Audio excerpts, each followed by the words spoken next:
मेज़बान हाया जावेद के साथ कश्मीर ऑनलाइन देखने वाले नाज़रीन का इस्तकबाल है। खुलूस भरा सलाम कबूल करें। तो नाज़रीन, डालते हैं आज की अहम खबरों पे एक नज़र। पहलगाम हमला वहशियाना और बुज़दिलाना हिंदुस्तान की रूह, शिनाख्त और विकार पर बराह रास्त हमला था। ये हमला सिर्फ हिंदुस्तान के लिए नहीं बल्कि पूरी इंसानियत के लिए एक दचका था। दहशतगर्दों के खिलाफ पाबंदियां लगाने में कोई हिचकिचाहट नहीं होनी चाहिए। हिंदुस्तान को पुख्ता यकीन है कि हालात कितने ही मुश्किल क्यों न हो, इंसानियत की फलाह के लिए अमन वाहिद रास्ता है। ब्रिक्स में वज़ीर आज़म का खिताब। पाकिस्तान जम्मू कश्मीर की तरक्की को पटरी से उतारने और हमारे इत्तेहाद को तोड़ने की कोशिश कर रहा है। दुश्मन के एजेंडे को शिकस्त देने का वाहिद रास्ता इत्तेहाद और इज्तिमाई मज़ाहिमत है। मुहर्रम और अमरनाथ यात्रा का पुरअमन इनेकाद कश्मीरियत की वाज़िह मिसाल। लोगों ने बढ़ चढ़ कर त्योहारों में शिरकत की। Lieutenant governor Manoj Sinha.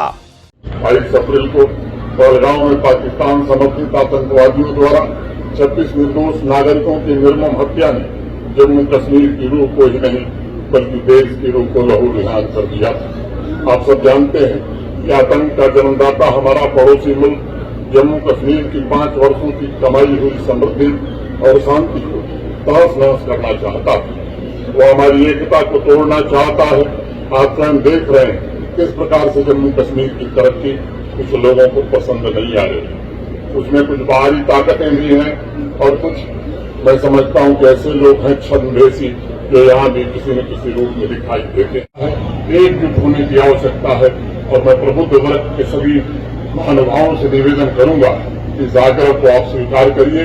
पूरे समाज को एकजुट करके, चाहे वो बाहरी आदमी हो या भीतरी, इनके खिलाफ समाज में जागृति पैदा करने की आवश्यकता है।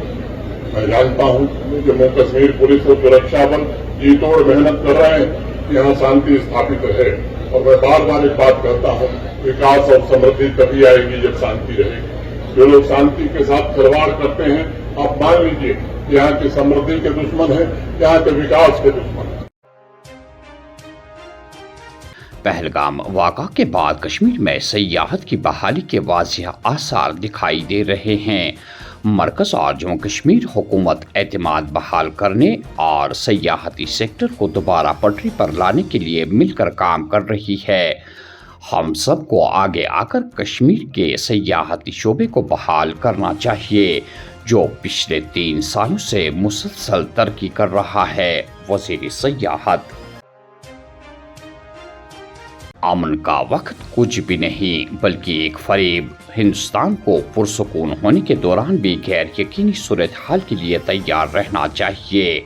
ऑपरेशन सिंदूर ने हिंदुस्तानी दिफाई साज सामान की आलमी मांग में इजाफा किया है। राजनाथ सिंह।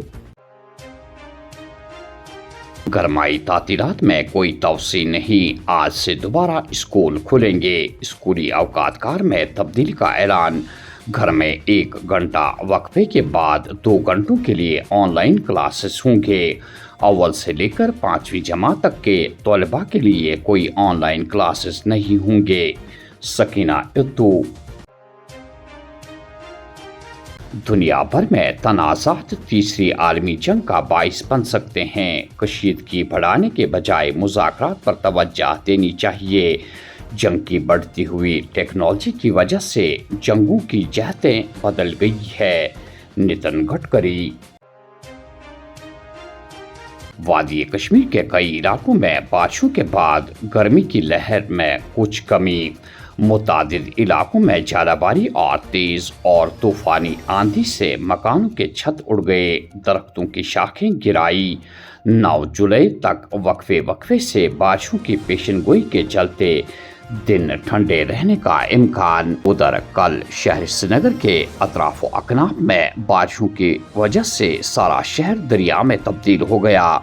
जहां करोड़ों रुपए शहर श्रीनगर की जीनत यानी स्मार्ट सिटी के नाम पर खर्च किए गए, वहीं इस तरह की सूरत हाल से सरकार की तमाम खामियां नुमायां हो गई।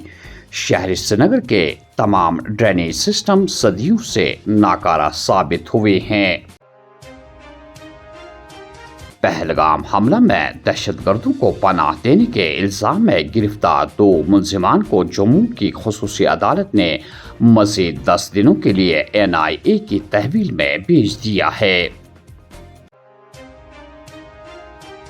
ضلع ہسپتال پلوامہ میں ڈاکٹروں کی مبینہ طور پر لاپرواہی کے نتیجے میں بچے کو جنم دینے کے بعد خاتون کی موت، لواحقین کا اسپتال انتظامیہ کے خلاف احتجاج، ملوثین کو سزا دینے اور متاثرین کو انصاف فراہم کرنے کا مطالبہ۔ ضلع انتظامیہ نے تحقیقاتی کمیٹی تشکیل دے کر انہیں 15 دنوں کے اندر مکمل رپورٹ پیش کرنے کی ہدایت دی ہے۔ گالندر پامپور میں اسکارپیو کو نامعلوم گاڑی نے ٹکر مار دی، ڈرائیور سمیت 2 افراد لقمہ اجل، 2 دیگر زخمی۔ چندواری اننت ناگ میں یاتری گاڑی حادثے کا شکار، 3 یاتریوں سمیت 4 افراد زخمی۔ سانبا میں BSF اہلکار کی سروس رائفل اچانک چلی، حادثاتی طور پر گولی لگنے سے اہلکار موت کی آگوش میں چلا گیا۔ اور آخر میں یہ خبر کہ ملک بھر میں پرندوں کو تحفظ فراہم کرنے کی کوششیں محض کاغذوں تک ہی محدود، گزشتہ 30 سالوں میں 60% پرندوں کی نسلیں کم ہو چکی ہے، رپورٹ میں انکشاف۔ تھی آج کی اہم خبریں، تو دیجیے میزبان حیا جاوید کو اجازت۔ اللہ حافظ ناصر۔